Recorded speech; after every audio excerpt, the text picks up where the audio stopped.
وسوسے شیطان ڈالتا ہے. یہ جو ہمارا یہ دماغ ہے نا، اس میں جو سم ہے نا، اس کا نمبر شیطان کے پاس ہے، اللہ میاں کی اجازت سے ہے. ٹھیک ہے، اس طرح تو بیچارے کو کوئی اجازت نہیں، تو وہ کیا کرے گا؟ تو ہمارے وہ ادھر SMS بھیجتا رہتا ہے، بیچ میں نا کئی ویڈیو چلاتا رہتا ہے. ہاں ادھر یہ والا جو سم ہے نا، انسان ڈیول سم ہے، تو یہ جو سم ہے نا، یہاں پہ جو قلب کی سم ہے، اس میں اس وقت تک وہ نہیں گھس سکتا جب تک اس میں کوئی بت نہ ہو. اگر یہاں ایک سے زیادہ بت ہو جائیں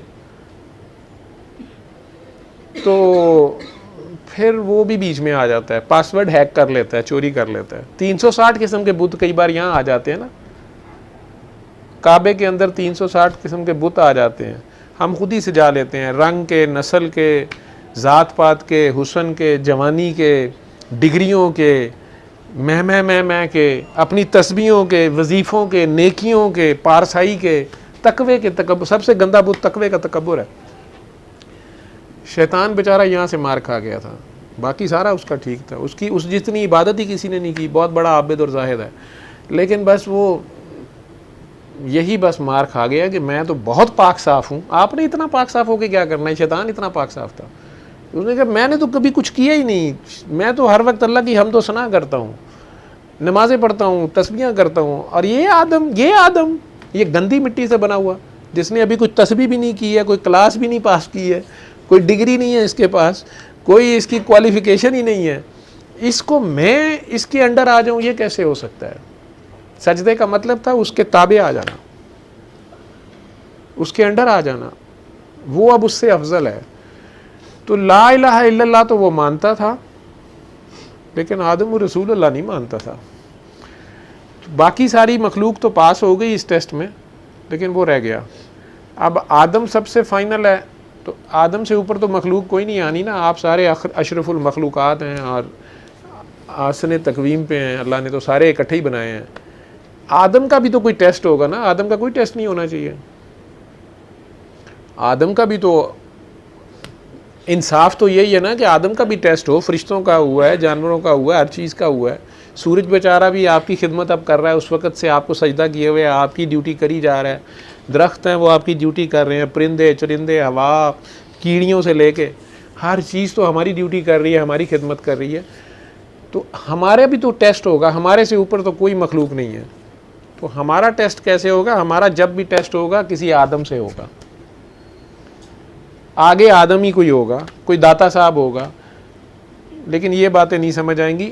آدم کا ٹیسٹ، یوسف علیہ السلام کے بھائیوں کا ٹیسٹ یوسف علیہ السلام سے کر دیا جائے گا.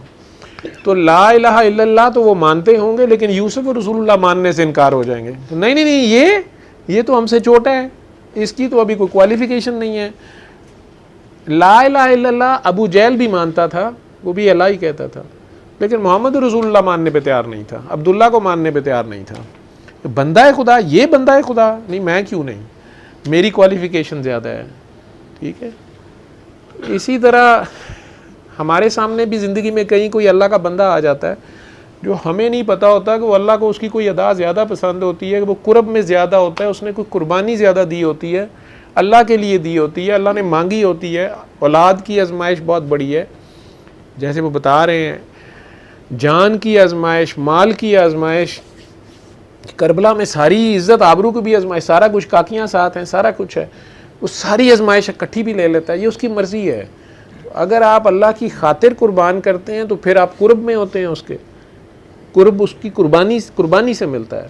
احسان اس سے پہلا سٹیپ ہے، اور عدل منیمم ہے، جو منیمم کرنا ہے وہ ساروں کو ہی کرنا ہے. ساری کائنات اسی کے گانے گا رہی ہے، وہ ہمیں سمجھ نہیں ہے کہ وہ کیا کر رہی ہے، وہ عدل ہے. اور اس کو بن دیکھے جو کر رہے ہیں اختیار ہوتے ہوئے، اگر ظاہری اختیار ہوتے ہوئے، تو یہ احسان ہے.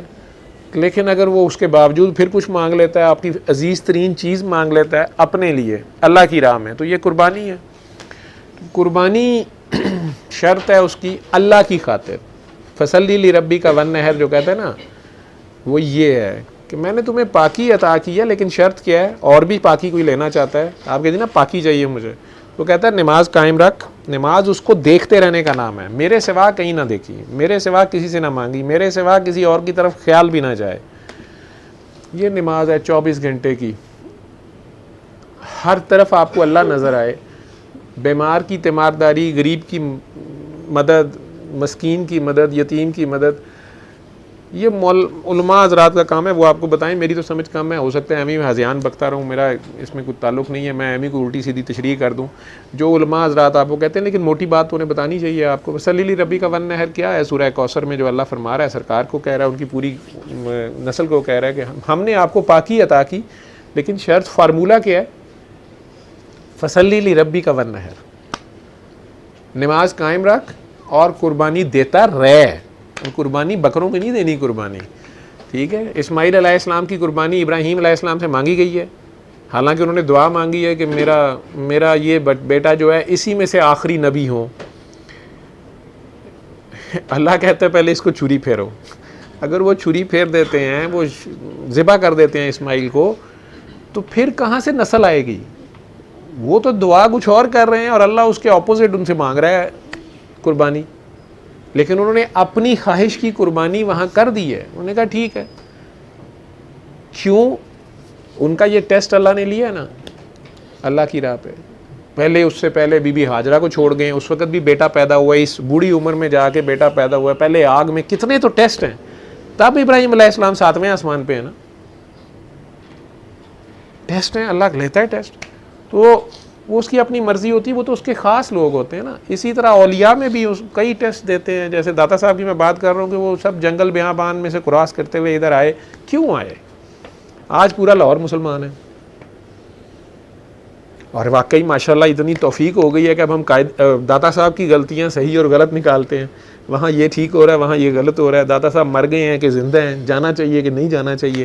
ہمیں اتنا ماشاءاللہ علم حاصل ہو گیا ہے کہ جس سے اللہ لیا ہے اسی کو ناپ تول رہے ہیں۔ اللہ معاف کرے اس وقت سے۔